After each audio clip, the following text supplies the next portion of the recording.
Bienvenue dans ce nouveau numéro d'Enquête de région consacré à nos aînés. L'espérance de vie augmente et avec elle, la question de la dépendance devient un véritable enjeu de société. Dans cette émission, nous découvrirons la vie dans un EHPAD, une maison de retraite médicalisée, compliquée pour les résidents comme pour le personnel soignant. Mais des solutions existent pour offrir un autre choix au 4e âge. Famille d'accueil, maintien à domicile ou logement intergénérationnel. Enquête de région, c'est parti. J'aime bien regarder les gens passer. Nous, quand le matin on se lève, on sait ce qu'on va faire, mais les résidents, eux... Je conseille à personne de venir en EHPAD, franchement. Dans le temps, les gens ils disaient c'est un mouroir ici. Je veux rester chez moi. T'es heureux, t'es pas heureux. On s'occupe des gens, mais on s'en occupe bien. Je suis heureux. Ah bon, ça va. C'est vraiment un partage de vie commune. Ce qui est bien avec ce vélo-là, c'est qu'on crève jamais. Une douche tous les jours, oui. Et on lave tout, hein. Puis c'est l'âge aussi. Merci, Cathy. Elle est gentille, hein. C'est enregistré, ça.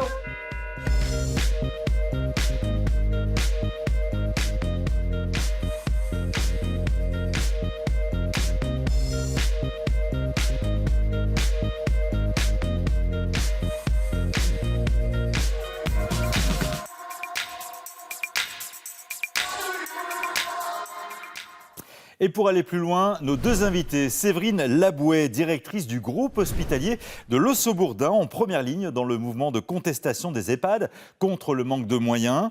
Et Josiane Astolfi, vous accompagnez votre mari atteint de sclérose en plaques. Nous évoquerons avec vous la place des aidants dans la prise en charge du vieillissement. Merci à toutes les deux d'être avec nous et à tout à l'heure.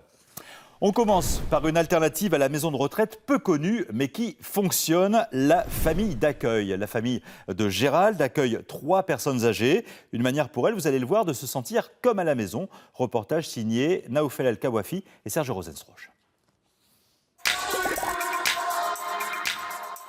Un bon accueillant, c'est quelqu'un qui va déjà aimer ses pensionnaires.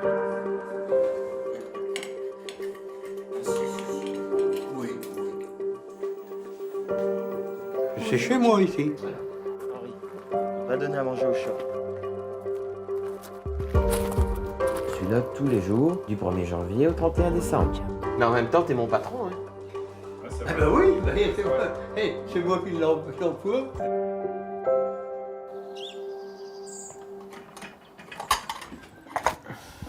Alors, j'ai fait des betteraves maison hein, que j'ai faites moi-même en conserve. Ensuite, magret de canard, des pommes de terre sautées, des tomates provençales. Gérald Parent a peut-être changé de métier il y a 6 ans, mais il a toujours autant la cote comme J'ai cuisinier. plus de mal avec mon fils qu'avec mes pensionnaires, en fait. Tous les jours, il fait déguster ses petits plats maison à ses pensionnaires. On va manger. Tu peux les appeler? Quand elle ne travaille pas, son épouse l'aide à gérer ceux qui partagent leur vie de tous les jours.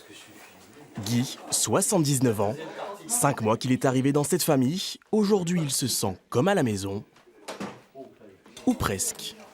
T'as lavé tes mains, Henri? Bon. Je me mets là. Oui. Voici Henri, 66 ans.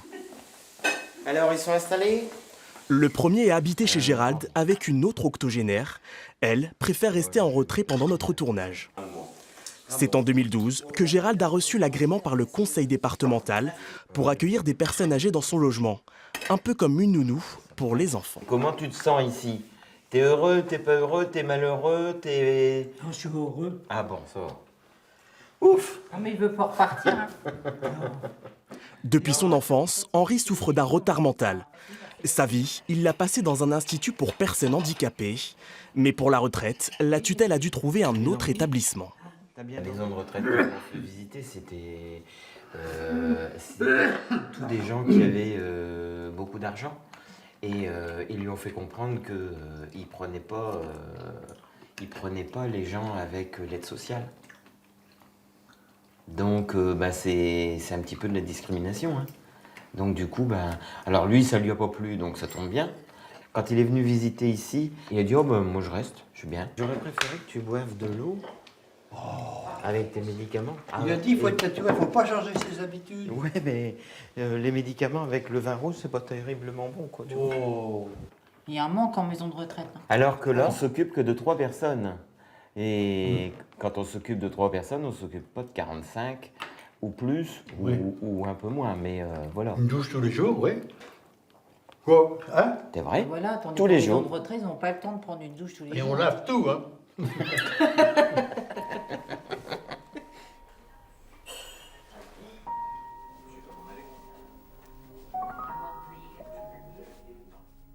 Et puis les serviettes. Après, je les laisse sur la table. Et puis Gérard, il la met sur la chaise. Les autres, il les met dans la manche. Bonjour, monsieur Delbar. Ici, les pensionnaires reçoivent de la visite quand ils le souhaitent. Porte bien. Ce jour-là, c'est au tour des amis de Guy. Je voulais te faire un bisou. Oh ben tu peux le faire, hein? Ah bon, quand même. Non, le filmer. Guy avait un peu perdu le goût à faire le clown depuis le décès de sa mère dont il s'occupait. Cet ancien chauffagiste vivait seul, isolé, renfermé. Après une lourde chute dans l'escalier, il a failli ne pas s'en remettre. Ses sœurs ont choisi pour lui la famille d'accueil. Résultat, 5 mois après, la transformation est radicale. Guy a retrouvé le sourire. Bien de loin. Ouais, je viens de ton grand-père, c'est loin. Ça me fait plaisir, au moins t'as retrouvé le sens de l'humour, ça me fait plaisir. Ah, toujours. Oui, ça me fait plaisir de le voir, surtout de le voir qu'il est bien, qu'il est beaucoup mieux. Et puis ce qui me fait plaisir, c'est qu'ici, il se sent chez lui, quoi. Il est à l'aise. Oui, t'es chez toi, c'est vrai, mais enfin bon, dans la tête, on peut toujours penser qu'on n'est pas chez soi, parce que tes murs ne t'appartiennent pas, quoi. Bah non. Mais on sent qu'il est chez lui, et puis en même temps, il connaît ses limites. Parce que s'il était reparti tout seul, eh ben, je pense qu'il serait peut-être un peu négligé, quoi. Et comme il vient de le dire, je ne le dis pas, mais c'est lui qui le dit, donc je le répète, et je ne serai plus là. C'est bien possible. Les journées pour un accueillant familial sont souvent très chargées. Alors quand Gérald a un moment, aussi court soit-il, il en profite pour se détendre. Mais avec toujours cette préoccupation, le bien-être de ses pensionnaires, tel un bon père de famille, il n'a pas choisi sa reconversion par hasard. Ce sont de vieux enfants. Oui.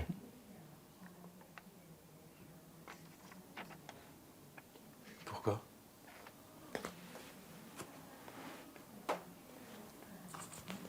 Je sais pas. J'ai perdu les miens. Non, j'ai perdu mes grands-parents. J'ai perdu mon père.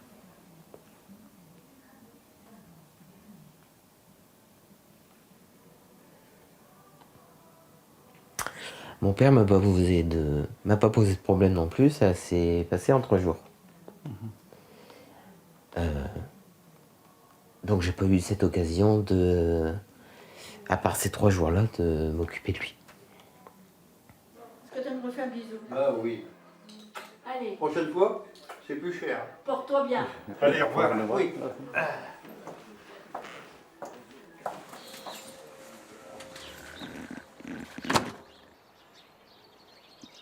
Happy birthday to you.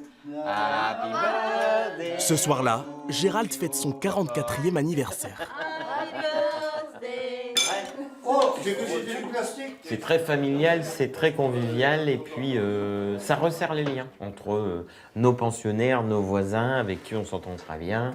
Quand on a un souci, on sait chez qui on doit aller taper. Et quand on n'est pas là, on sait qu'ils peuvent venir comme c'est déjà arrivé. On vient plus souvent chez eux qu'eux ne viennent parce que bon, il faut toujours qu'il y ait quelqu'un pour soigner leurs pensionnaires. Donc, Ouais. Moi, je passais par là, quand j'ai vu qu'il y avait de la lumière, j'ai tapé. Il y a combien de 2 mois, 3 mois, je suis resté. Si l'ambiance est chaleureuse, être famille d'accueil n'est en revanche pas de tout repos. Les pensionnaires sont présents 7 jours sur 7, 24 heures sur 24, tout au long de l'année. Gérald lui est payé 1 800 € net en moyenne par personne, un salaire qui peut paraître très confortable, mais l'activité a ses contraintes qui pèsent sur la vie privée. Pas de vacances, très peu de sorties. Si à un moment donné, on veut partir, on voit un truc dans le journal, bah tiens, il y a une brocante ou ci et ça, bah, faut qu'on fasse séparément. Moi, je vais au cinéma avec les enfants, lui, il va avec la piscine. Donc, à 4, c'est un peu dur de faire quelque chose et donc des fois, c'est pesant.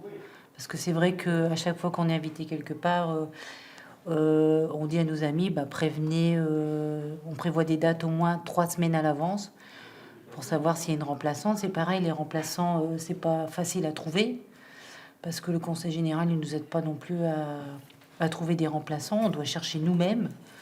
Donc après, c'est pareil, c'est une responsabilité, on laisse sa maison, donc il faut quelqu'un de confiant, quoi.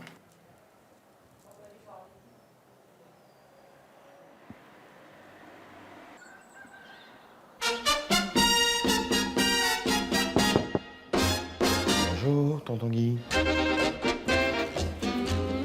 Bonjour, Henri. Et c'est parti. Dans la famille parent, la journée démarre sur les chapeaux de roue.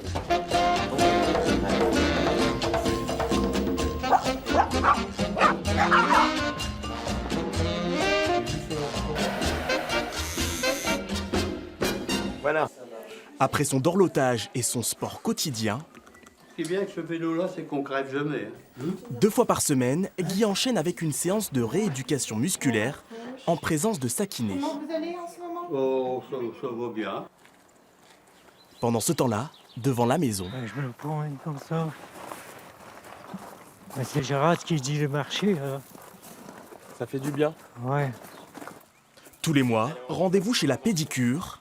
Mais à la différence d'une maison de retraite, en famille d'accueil, on se déplace. Ah oui, bah, il faut que ça se fasse. Il commence à pousser, maison. Ah oui, moi c'est pareil.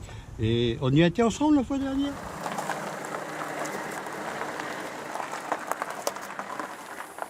L'une des principales missions de l'accueillant familial, s'attacher au bien-être de ses résidents. Il faut pas grand-chose. Hein. En même temps, il demande pas grand-chose. Il demande de l'attention. C'est aussi ça hein, qui fait que j'ai choisi aussi ce travail. On s'occupe des gens, mais on s'en occupe bien. Des soins qui restent toutefois à la charge des retraités. Moi, je remplis le chèque et lui, il le signe. Voilà, c'est son compte. Et Henri, j'ai de l'argent. Il a de l'argent tous les mois, donc c'est moi qui règle. Et après, sa tutelle, elle fait les comptes.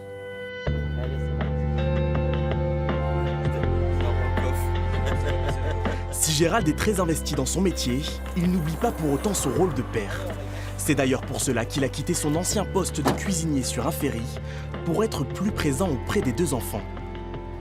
Tous les mercredis après-midi, il a désormais le temps de déposer son fils aîné au tennis. Et pour Clément, ce mode de vie s'est imposé.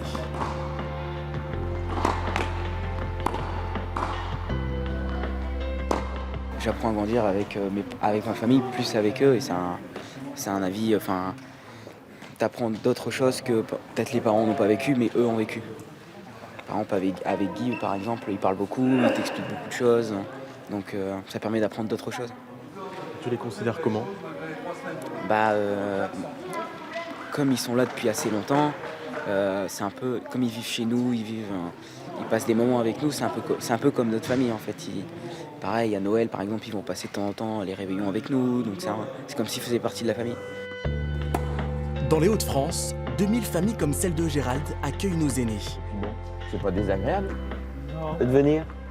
Et ce n'est pas un hasard, le Nord, terre de générosité, est le premier département de France métropolitaine à offrir cette solution alternative aux maisons de retraite. C'est pas très confortable, il faudrait des coussins pour nos petites fesses, mais La prochaine fois, on prendra chacun un coussin. Ah oui, hein.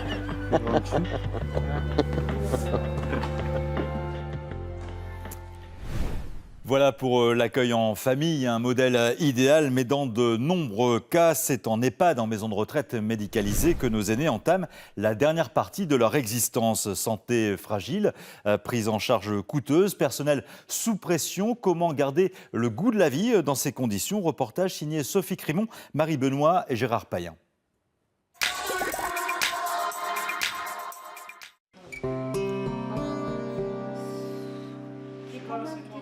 De chez elle, elle n'a emmené que la télévision et quelques photos. Cela fait 3 ans qu'elle a quitté sa maison. À 73 ans, Marine a pris elle-même la décision, à force de solitude. Aujourd'hui, sa nouvelle vie est dans cette petite chambre. Mon téléphone, mon réveil, ma table de nuit, le fauteuil, la chaise, la commode. Oh, on ne croirait pas de venir ici. Un jour ou l'autre, dans le début, ça fait très drôle, oui. Faut s'y habituer. C'est très dur de quitter sa maison. Ça vaut pas une maison quand même. Marine est plus jeune que la moyenne des 94 résidents de cette EHPAD où l'on rentre autour de 80 ans. Par choix, plus souvent par nécessité. Un cap, un choc, alors l'équipe donne à chacun les raisons de se mettre debout tous les matins. Cela commence par la lecture du journal.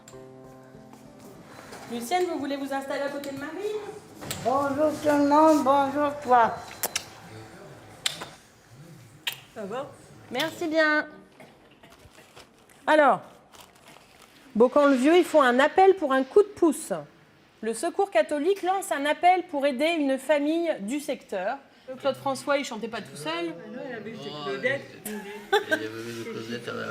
Voilà, il avait des Claudettes avec lui. Nous, quand le matin on se lève, on sait ce qu'on va faire, mais les résidents, eux, quand ils se lèvent, ils ont leurs habitudes liées aux soins, mais il faut aussi avoir un projet dans la journée. Là, aujourd'hui, c'est un temps qu'ils disent bien instable. Et donc là, la montée des eaux, c'est ce que je veux essayer de leur apporter.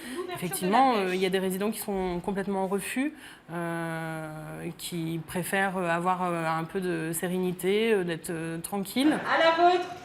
Les plaisirs deviennent modestes. Trinquer à la grenadine peut même redonner le sourire. Monsieur Topier, est-ce que vous voulez un petit peu de frais? Pour d'autres, le temps paraît suspendu. Certains passeront de 20 ans à moins d'1 an en maison de retraite, mais on y vit 5 ans en moyenne. Jasmonde, elle, passe la journée sur le pas de sa chambre à regarder s'écouler le temps. J'aime bien regarder les gens passer. Voilà. Qu'est-ce que vous faites d'autre? Hein? Que faites-vous d'autre? Rien. Rien à faire. On est tout seul, ben, on a l'habitude. Vous vous ennuyez? Non. Non. Pas du tout. Bonjour madame. Ça va? Je fais pas attention. Ça va? Oui. Il faut bien. Ben, Hein? oui, trop bien. Ben, Qu'on se plaigne ou qu'on se plaigne pas, pour que ça aille. oui.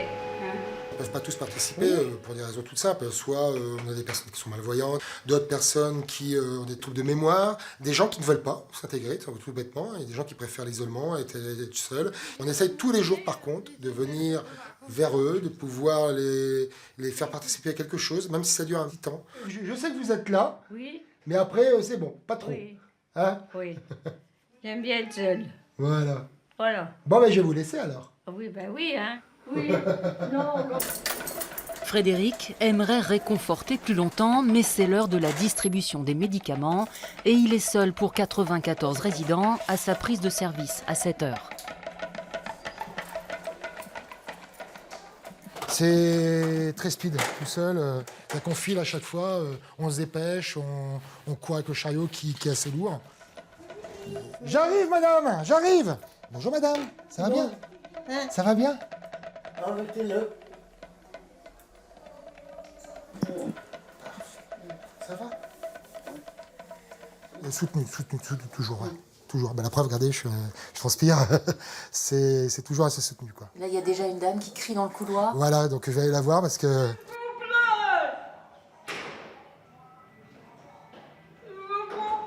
J'arrive, madame, après, j'arrive tout de suite.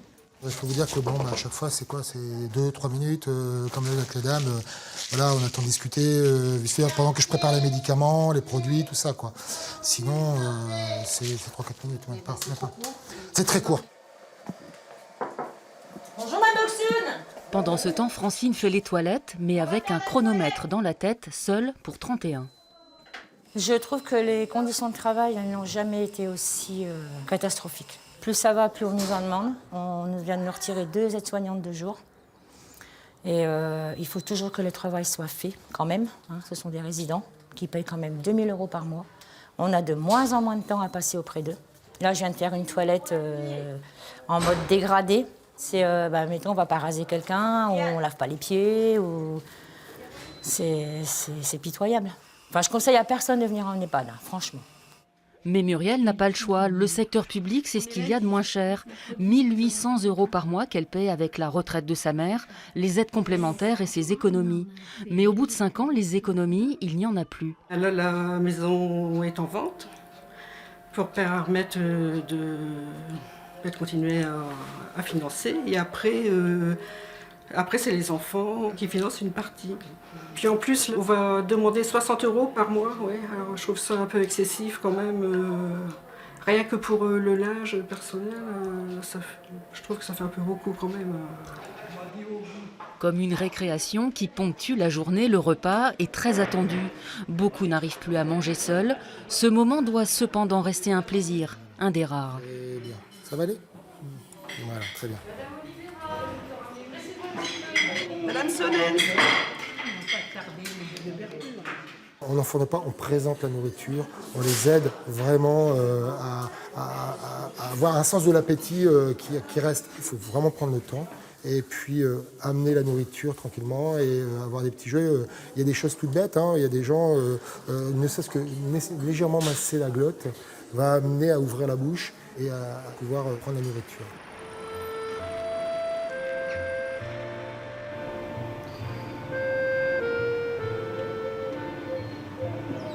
On a beau les faire manger avec bienveillance, les faire chanter, sourire, rire.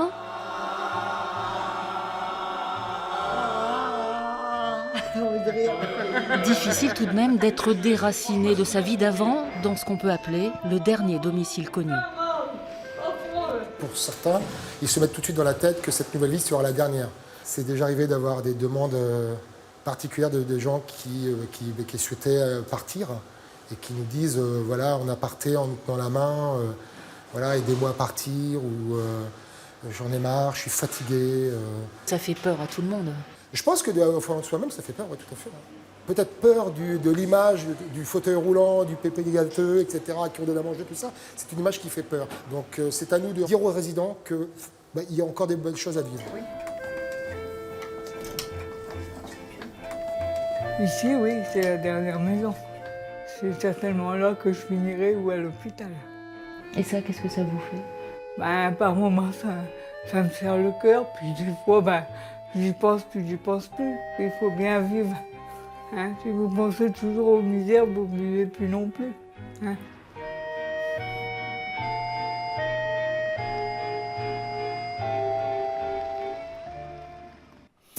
On rejoint notre première invitée, Séverine Labouet. Vous dirigez le groupe hospitalier de l'Osso-Bourdin. Vous connaissez parfaitement la problématique des EHPAD. Quel est, à vos yeux, le premier chantier, le chantier prioritaire à mettre en œuvre pour améliorer l'accueil de nos aînés ?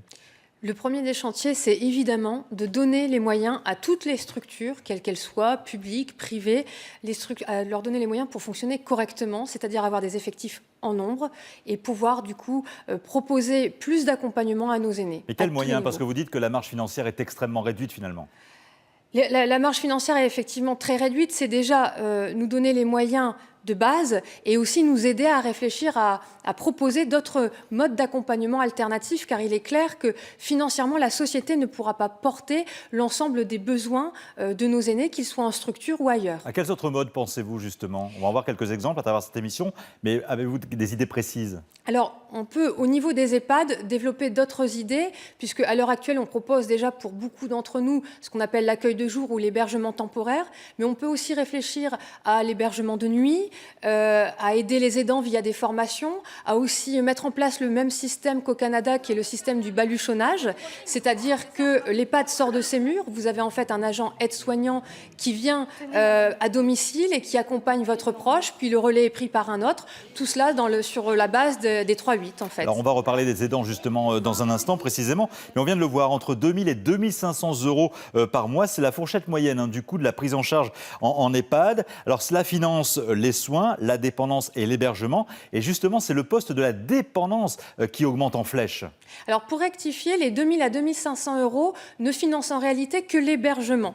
La dépendance, c'est en réalité, alors il y a un reliquat où c'est l'hébergement, les résidents qui payent, qui prennent en charge la dépendance, mais c'est peu de choses. En réalité, c'est l'APA, l'allocation personnalisée d'autonomie, qui est versée par le département, qui prend en charge la dépendance. Et le soin, c'est l'assurance maladie. Sur la dépendance, celle de nos aînés explose et les moyens n'ont jamais été à la hauteur. hauteur. Et avec la nouvelle réforme qui nous est imposée, on nous enlève des moyens. C'est Alors, pire. Et l'enjeu est d'autant plus important et crucial qu'en 2070, les plus de 85 ans seront 4 fois plus nombreux qu'aujourd'hui. C'est donc maintenant qu'il faut réagir, c'est maintenant qu'il faut prendre des mesures. Il faut avoir une prise de conscience. Je crois qu'elle est en train de se faire avec le mouvement des EHPAD. On voit que désormais le sujet est connu du grand public et maintenant il faut embrayer avec cette prise de conscience sur une réflexion puisque c'est un enjeu de société. Ça veut dire réfléchir de toutes les façons qui soient, culturellement, d'un point de vue philosophique, mais aussi de façon très pragmatique, avec des solutions à trouver et aussi de façon financière. Tout à l'heure, vous évoquiez justement la question des effectifs en France. C'est 6 salariés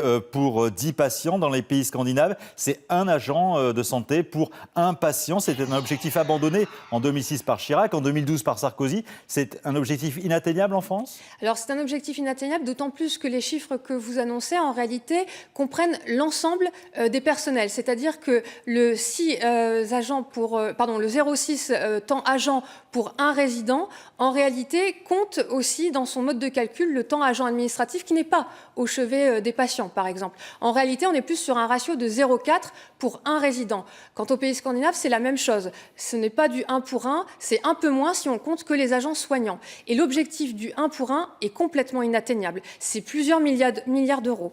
Séverine Laboué, c'est ma dernière question, mais compte tenu du vieillissement continuel et exponentiel de la population, ces problèmes vous semblent être inextricables ou est-ce qu'il y a quand même une lueur d'espoir au bout du compte ?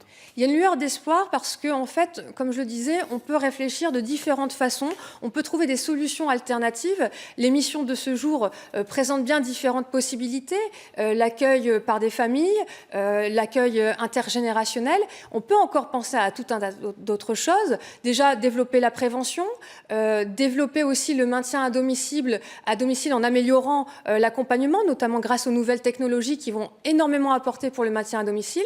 C'est pareil, à chaque fois, il faut toujours penser à des limites parce que chaque modalité d'accompagnement a ses limites. On peut aussi penser au parcours de soins et de vie de nos aînés à travers toutes les structures qui existent et toutes les possibilités d'accompagnement et le lien avec les acteurs de ville. Donc les acteurs de ville, ce sont les médecins traitants, ça peut être aussi les réseaux. Voilà, et aussi aider les aidants. On entend bien qu'il y a des solutions, en tout cas, à ces problèmes qui sont posés dans cette émission. Merci beaucoup, Séverine Laboué. Un autre exemple à présent de l'accompagnement de nos aînés, le logement intergénérationnel. Ils sont étudiants et ils ont fait le choix de vivre aux côtés d'une personne âgée chez elle. Chacun, vous allez voir, y trouve son compte. La cohabitation comme remède à la vieillesse, c'est un reportage de Camille Di Crescenzo et de Nicolas Corseille.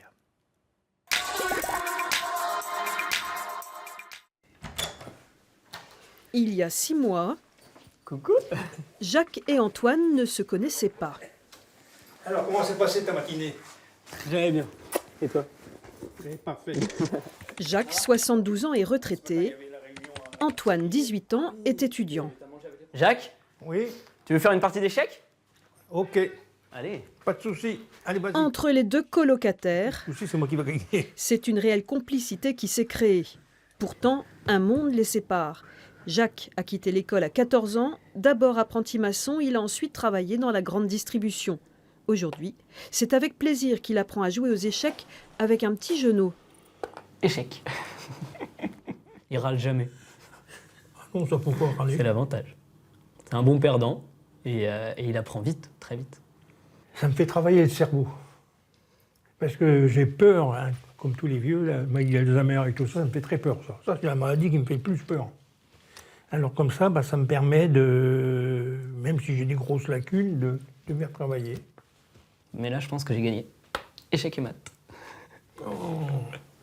Antoine, lui, ne fait que commencer ses études. En première année à l'UTC de Compiègne, il étudie l'ingénierie mécanique, loin de chez ses parents en région parisienne. Vivre chez une personne âgée est une opportunité. Pour moi, c'était vraiment un moyen de quitter mes parents sans être tout seul dans une chambre et finalement de garder un lien avec d'autres gens que des étudiants. Je m'attendais à ça, mais pas forcément aussi fusionnel sur certains points. Sinon, c'est vraiment un partage de vie commune. Donc ça permet de savoir qu'on n'est pas tout seul quand on rentre chez soi. Dans un quartier voisin, c'est un autre binôme qui vit en harmonie. Fernande, 96 ans, et Stéphane, 29 ans. Lui aussi est étudiant à l'UTC. Ce matin-là, il ne commence ses cours qu'à 10h, l'occasion de faire un brin de causette à sa colocataire. Ça vous permet d'avoir de la compagnie, d'avoir Ah des oui, gens à la maison. de pouvoir parler, Exactement. de continuer de parler. Il faut commencer le matin par un bon petit déjeuner. Et après, ça va. Stéphane, vous ne mangez pas avec madame Non. Non, parce que si je prends le petit déjeuner avec elle, ça voudrait dire que je devrais la réveiller à peu près à 7h30. Ça, c'est trop tôt pour moi. Pour elle, c'est trop tôt. On a essayé de le faire au début, mais c'était un horaire qui ne lui convenait absolument pas.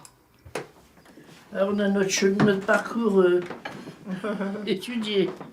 De covoiturage. Aider Fernande à se déplacer dans la maison, être là tous les soirs et toutes les nuits.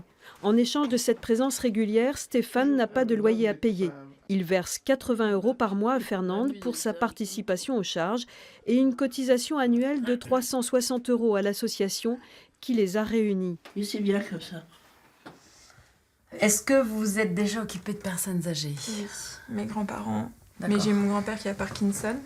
Il est encore très actif, mais ça se voit, plus les années passent et plus je pars longtemps et plus je reviens, je vois les différences avec sa maladie. Ah Donc oui. du coup, j'essaye toujours d'aider un peu. Je fais partie de l'association France Parkinson. Ah oui. Les tarifs de ces logements solidaires attirent beaucoup d'étudiants à Compiègne. Mais avant de pouvoir en bénéficier, un entretien s'impose avec les bénévoles de l'association. Lola, qui n'en est pas à sa première colocation, n'y voit que des avantages. Non, ça permet d'avoir un grand espace pour un petit prix et d'être tranquille, au calme, pas dans une cité ou dans des appartements d'étudiants où c'est souvent la fête des fois. Vous êtes l'aîné?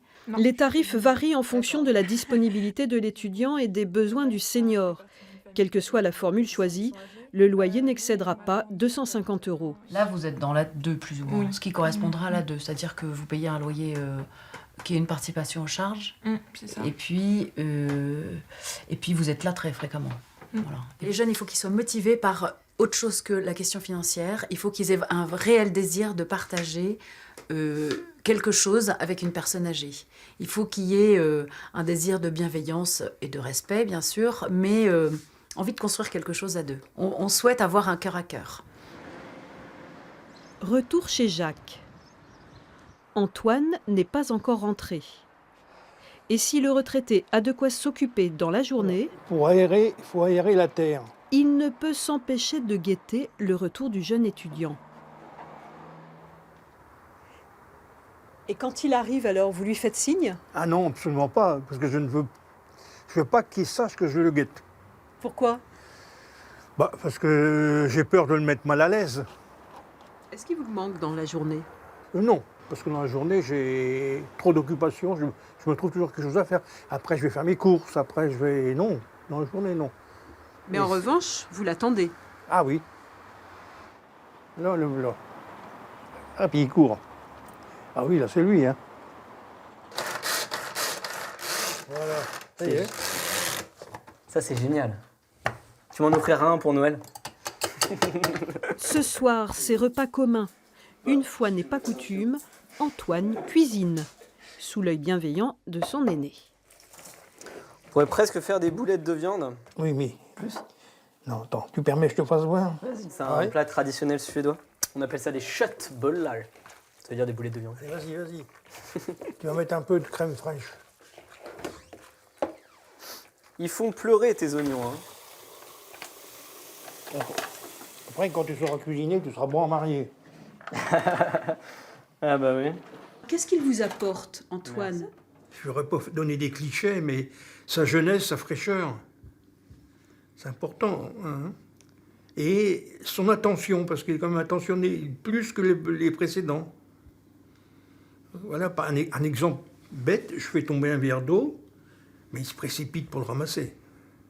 Quand on discute avec lui, je rigole, je rajeunis. On blague, on fait plein de choses. Regarde le bon petit plat qu'on a préparé. Merci. Henri, t'es de voir grand corps malade? C'était un truc de malade.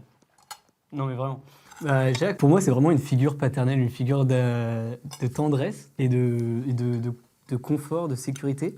Ça représente un peu Ouais, tout ce qui est lié à la sécurité, à la... Ah, tu vas me persuader.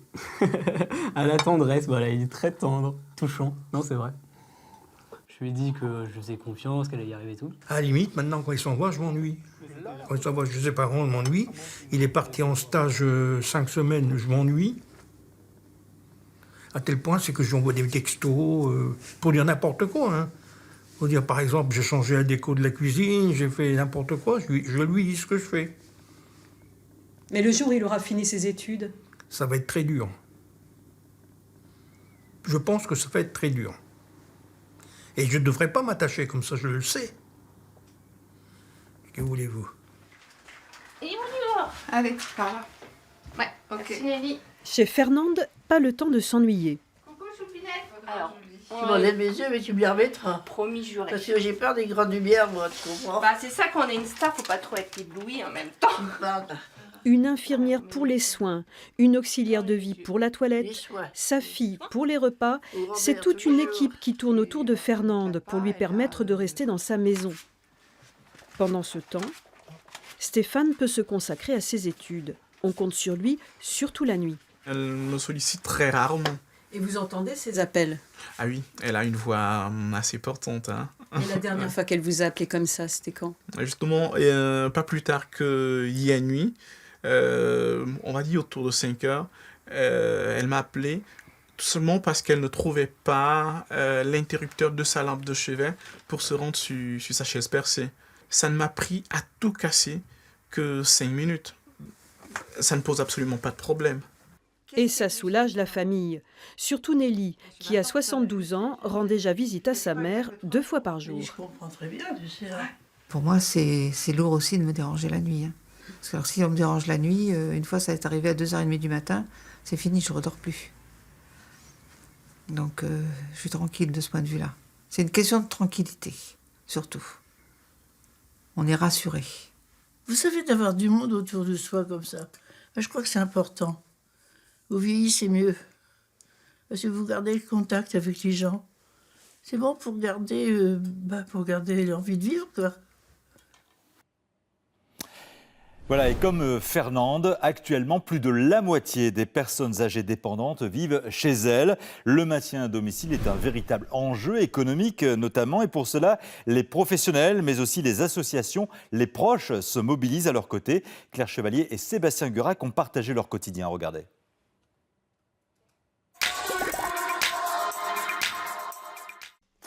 Je viens pour faire la douche. D'accord. On finit le petit déjeuner avant? Oui. Hein, je vous laisse boire votre café. Merci. Donc on est d'accord pour la douche? Oui. Bon, c'est bien. De toute façon, vous avez fait votre shampoing hier, donc déjà, il y a ça en moins. Oui. Depuis une douzaine d'années, Annie a besoin d'aide dans son quotidien. Veuve, tous les jours, une aide-soignante vient l'assister pour sa toilette. Ce matin-là, c'est le tour d'Aurélie. Ça va la hauteur, là? Vous sentez? Oui. Allez. Vous avez des lingettes pour vos lunettes, Annie? Mais je pense que ils sont griffés, vos verres. Ah oui, c'est mieux. C'est mieux? Bah voilà, oui. j'ai bien travaillé. Mieux. Avec les années, les ennuis de santé se sont accumulés, les séjours à l'hôpital aussi. Pour autant, Annie n'envisage pas d'entrer un jour dans une maison de retraite. Moi, je veux rester chez moi. J'ai mes habitudes, j'ai mes connaissances, j'ai mes amis, j'ai tout ici. Ici, on vient que le matin pour faire sa toilette, ranger un petit peu, faire le lit. Et ensuite, il y a les auxiliaires de vie qui s'occupent de tout ce qui est ménage, ses lessives, ses courses, les repas. Les enfants d'Annie travaillent ou habitent loin. Bonjour madame, tu veux rien? Bonjour. Vous allez bien? Alors sa vie est rythmée par les allées et venues. Alors, qu'est-ce que tu me ramènes? Alors, un potage à l'ail, Oui. du waterzooi de poulet avec des spaghettis, un fromage Infirmières, kinés, médecins, pharmaciens, auxiliaires de vie. Une dizaine de personnes peuvent passer sur la journée. Ça va et toi? Ça va, comme un lundi, hein. Alors, bon, je te réchauffe le repas, Annie, dès que c'est prêt, je te rapporte par ici. Oui. T'aimes bien les pâtes comme ça avec du poulet? Ah oui. On s'occupe en général de la préparation des repas, il y a l'entretien du logement, il y a des courses, il y a des démarches administratives. Quand elle a des rendez-vous médicaux, on se charge de faire prendre les rendez-vous, d'appeler l'ambulance. Ce sera plus simple pour les manger. Donc après, comme j'ai du temps, je vais préparer le repas pour le soir, parce que j'ai des collègues qui passent le soir aussi pour lui réchauffer son repas. Donc après, il y a de la vaisselle, de la lessive, donc on essaye de faire en sorte que tout soit impeccable pour cette dame, quoi. Une petite heure de compagnie. Comme ça, Audrey, elle aura juste à réchauffer le repas ce soir. Et déjà, Nora doit repartir. Quelques mots sur un cahier. Annie attend déjà, elle, les prochaines visites.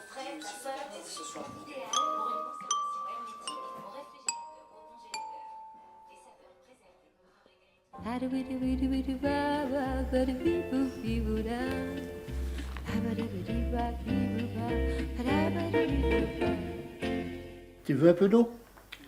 Oui. Je vais en chercher, hein. Si Huguette peut rester chez elle, c'est grâce à Bernard, son mari.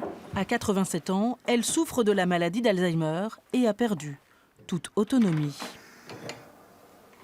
On a eu une très belle vie. J'ai acheté 2 camping-cars, on a voyagé et tout. Fais attention, elle est froide.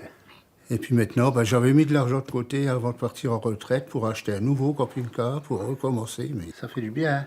La maladie. Et il n'y a plus rien, quoi. C'est fini. Cela fait une dizaine d'années que Bernard est devenu aidant, dévoué à son épouse. Moi, je voulais me débrouiller tout seul, je me sentais assez fort pour le faire. Mais après, avec le temps, on se dit non, je ne peux pas faire ça seul, c'est pas vrai. On va être bien là-bas, hein? Ce qui est compliqué, c'est la nuit, parce que la nuit, elle se lève et elle déambule. Alors moi, je dors pas tout le temps, quoi. Je dors que 2, 3 heures, peut-être 4, des fois. Bernard a mis du temps à accepter de l'aide. Désormais, Huguette passe 3 jours par semaine dans un établissement adapté. Pour autant, placer sa femme en maison de retraite, il n'y est pas prêt. Je veux pas la lâcher. Je veux pas qu'elle va... Dans le temps, les gens ils disaient c'est un mouroir ici. Mais moi, je veux pas qu'elle va. On va aller jusqu'à la pharmacie, hein? Comme ça, après, on va manger, puis... Hein? Dès qu'il s'éloigne, elle semble perdue. Ah, tu m'attends, hein? Pour sa sécurité, Huguette ne peut plus rester seule. Alors, tous les gestes du quotidien, ils les font à 2. Allez-y, ça va aller? Voilà. On est connus dans le quartier. Ouais, je veux dire, nous, on les voit toujours tous les deux, en fait. Hein. Toujours, elle lui tient la main.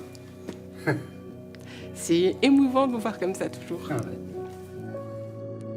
Ça va bien, il n'y a pas de changement, madame et... Non, Ça non. n'évolue pas trop. Monsieur se débrouille assez bien, puisque je vois que c'est 1 fois par semaine où vous la mettez à la maison de retraite. 3 fois par semaine. 3 fois par semaine maintenant. Mais ça lui laisse un peu de temps libre, parce qu'il faut aussi que les aidants puissent souffler. Hein. Tant que vous puissiez le faire, c'est Faut bien. aussi que mais je résiste. ouais. Parce que des fois, le docteur Messaille m'a dit, vous allez peut-être pas aller jusqu'au bout. Ouais. Parce qu'elle est en bonne santé, hein, malgré sa maladie. Même s'il est plus jeune qu'elle, et malgré l'amour qu'il se porte, pour Bernard, certains jours, s'occuper d'Huguette est un vrai sacerdoce. Pour tenir le coup, toutes les semaines, ils se rendent à Bergues, à la maison d'Aloïs, où ils retrouvent d'autres couples confrontés à la maladie. Et ce jour-là, Bernard fête son anniversaire avec eux.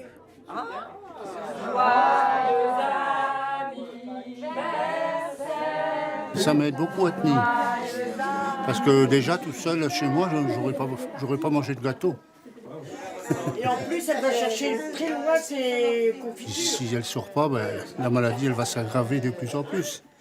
Et moi, je vais tomber dans la déprime.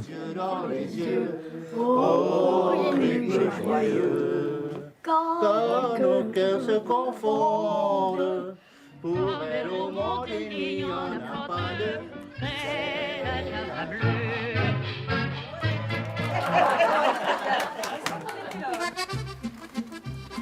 pédaler, encore et encore, pour récupérer toujours plus de motricité. Veuve et sans enfant, Christiane vit seule depuis des années, mais depuis un AVC, sa santé est plus fragile. Ça va? Vous pouvez faire une pause, hein? Alors elle fait tout pour ne pas partir en maison de retraite et ne pas abandonner sa chienne Kiki. J'ai peur de ne pas m'habituer avec les gens que je vais devoir fréquenter et puis de ne pas trouver qu'il n'y ait pas d'échange entre nous. Je suis déjà allée, quand j'étais bien, rendre visite à des gens, mais quand on voyait des personnes avec... ils sont vraiment en fin de course. Ça m'en refroidit, ça. Christiane fait appel à une association de maintien à domicile pour l'aider à organiser son quotidien. Et même après quelques années, elle découvre encore des services qu'elle ne connaissait pas. J'aimerais bien, vous voyez, faire un tour, me promener, ne serait-ce que faire un tour ici dans le quartier, quoi. Il faut savoir qu'il existe des organismes dont le métier, c'est de vous accompagner vers l'extérieur. Donc, ils viennent avec le matériel nécessaire pour descendre les escaliers et ils ont une voiture adaptée. Et c'est payant, ça? Alors, c'est payant, mais vous pouvez réfléchir. Et moi, je peux revenir vous voir quand vous le souhaitez. En dehors de ses rendez-vous médicaux, cette ancienne institutrice ne sort plus de chez elle. Alors, matin, midi et soir, elle attend avec un peu d'impatience l'arrivée de ses auxiliaires de vie. À quelle heure elles doivent dire? Bonjour Madame Descampiaux. Bonjour Cathy. J'ai commencé. À faire votre repas? Oui. C'est le reste de... Faut leur mettre en route. Voilà. Ils sont bien... Vous les avez mis à quelle heure vos pâtes? Oh, il n'y a pas longtemps. On est là pour surveiller si elle n'oublie pas le gaz. Mais Madame Descampiaux sait faire beaucoup de choses encore. J'ai rien mis, hein, Cathy. Pas d'assiette, pas de couvert, rien. Le linge, en passant par là. Le temps de présence de Cathy est compté, 45 minutes ce midi. Et ce n'est pas elle tous les jours, une rotation du personnel Ça a fait chaud? qui agace parfois Madame Descampiaux tout autant que l'heure du coucher, hiver comme été, à 18h. Il y a des personnes, ça fait mal au cœur de les laisser. Et puis surtout qu'ils n'ont personne derrière. Il y a que nous, leur seule visite. Donc ouais, ça fait des moments, ça fait mal au cœur. Mais surtout, ne pas oublier de demander, c'est les gouttes. Ah oui. Ah, c'est votre AVC, le côté là. Hein. Alors, on peut rien faire. Ben non. Puis c'est l'âge aussi. Merci, Cathy. Elle est gentille, hein. C'est enregistré, ça. Et souffle. Voilà. Et relâche. Tu te rends compte depuis le temps qu'on pousse le mur, là, et il bouge pas. Et il bouge pas, le mur. Tant que la solitude ne lui pèse pas et qu'elle est capable de gérer ses rendez-vous, vivre chez elle lui coûte aussi moins cher qu'une maison de retraite. C'est ça. Allez, lève bien le pied, je veux pas que ça traîne. Alors, avec son vieil ami le kiné, elle travaille dur, en espérant gagner des semaines, des mois, des années chez elle. Voilà, alors la récompense. Merci. Encore une fois. Un petit vin blanc. La récompense. Un grand verre d'eau. Moi, mon but ici, c'est franchement de la maintenir le plus longtemps possible. Hein. Et bon, je peux vous dire que ça marche. On y va, ouais. On y va, on y arrive, hein, ça marche. Hein. Sa quête est noble. Hein. Je veux dire, elle veut rester chez elle, elle veut finir ses jours chez elle. Je trouve ça très beau. Moi. Regardez, on forme un vieux couple. Oh oui. Je vais bientôt partir en vacances avec lui. Oui, à la fin de la semaine, oui. Oui. On s'en va, oui, on s'en va aux Canaries. Bon. Allez, on y va, c'est parti. Un petit coin de paradis. Alors, toujours le chien dans les pieds. Un coin de paradis. Elle avait quelque chose d'un ange. Un petit coin de paradis. Et nous retrouvons à présent notre seconde invitée, Josiane Astolfi. Vous êtes en duplex de nos bureaux d'Amiens. Vous représentez l'Association française des aidants. Depuis 14 ans, vous prenez soin de votre compagnon atteint de sclérose en plaques. À quoi ressemble votre quotidien, Josiane ? Le quotidien ressemble un petit peu à tout ce que j'ai vu dans ces reportages, toutes ces personnes qui gravitent, que ce soit dans les EHPAD ou dans l'accueil familial. Je me suis reconnue un petit peu dans tout ce que font ces personnes, parce que je pense que l'aidant qui accompagne au quotidien un proche en perte d'autonomie, malade ou handicapé, il est une PME à lui tout seul. Et tout ce que font ces personnes, infirmiers, cuisiniers, secrétaires, je me suis retrouvée un petit peu dans toutes ces fonctions qu'on a au quotidien. Oui, on voit bien, les aidants sont aujourd'hui incontournables dans le dispositif du maintien à domicile des personnes dépendantes. Et vous pensez qu'elles n'ont pas la reconnaissance qu'elles méritent ? Tout à fait, parce qu'on est très fragilisé et on n'a pas par la charge physique et morale à laquelle correspond le fait de s'occuper de son aidant. Et il n'y a pas de reconnaissance. Aujourd'hui, on est à peu près entre 8 et 11 millions d'aidants et beaucoup sont seuls, isolés et s'occupent seuls il y en a 40%. Comment on peut améliorer la situation de ces aidants ? Ces aidants, eh bien, je pense que ces aidants s'épuisent. Ils ont le nez dans le guidon, ils relèvent pas le nez, ils sont aimants, ils font tout pour le bien-être de leurs proches. 40% des aidants disparaissent avant finalement le proche dont ils s'occupent. Et vous demandez un statut pour ces personnes ? Oui, un statut des aidants, une reconnaissance pour qu'ils puissent se trouver des structures pour eux-mêmes, pour pouvoir souffler, pour pouvoir un petit peu avoir du temps pour eux et se retrouver. Parce que quand on aide, on a sa vie, on a la vie de la personne qu'on accompagne et on a une double vie à mener. Alors justement, vous organisez des cafés des aidants pour que ces personnes dévouées puissent se rencontrer et échanger sur leurs difficultés. Ça se passe comment ? Très utile. Voilà, très utile. Ce sont des réunions une fois par mois. On se retrouve entre aidants, entre pairs qui vivent les mêmes difficultés. Et chaque histoire de vie de la personne qui est accompagnée est différente. Mais on se retrouve tous sur ce point commun de ces difficultés, de cet isolement et du fait surtout qu'on s'oublie complètement dans cette relation. Donc s'il y avait un conseil à donner aux aidants, c'est de ne pas s'oublier, de penser à eux, de trouver une organisation de vie pour avoir un petit peu de temps pour soi, aller prendre un café, je ne sais pas, aller au cinéma avec une amie, essayer de retrouver un petit peu de lien social, parce que les plaintes les plus importantes sont des plaintes d'isolement. Les gens sont coupés, n'ont plus de vie sociale. Et il faut savoir que le handicap, les maladies neurodégénératives vous isolent. Les gens vous ne voyez plus personne, les gens ne viennent plus vers vous. Donc c'est à vous en fait d'aller chercher des ressources à l'extérieur. Donc ces réunions, ces cafés des aidants, c'est quelque chose de très important pour repartir boosté et savoir qu'on n'est pas seul. En plus, on y trouve des informations, des renseignements sur tout ce qui existe dans le tissu local pour vous venir en aide, des associations, de l'accueil de jour pour son proche aidé. Voilà, il y a plein de solutions qui existent. Et l'enjeu est d'autant plus considérable qu'effectivement, nous sommes tous concernés, nous serons probablement tous un jour aidants ou dépendants. Voilà. Merci beaucoup, Josiana Solfi, pour votre témoignage. Je vais préciser justement que sur le site internet des aidants, on peut retrouver les coordonnées de cette carte de France des cafés des aidants, donc à travers tout le pays et avec les différentes dates des différents rendez-vous pour sortir de cet isolement qui vous pèse. Merci beaucoup en tout cas pour votre témoignage. C'est la fin de ce numéro d'Enquête de région. Vous pouvez retrouver, je vous le rappelle, cette émission sur notre site internet france3hautefrance.fr. À très bientôt.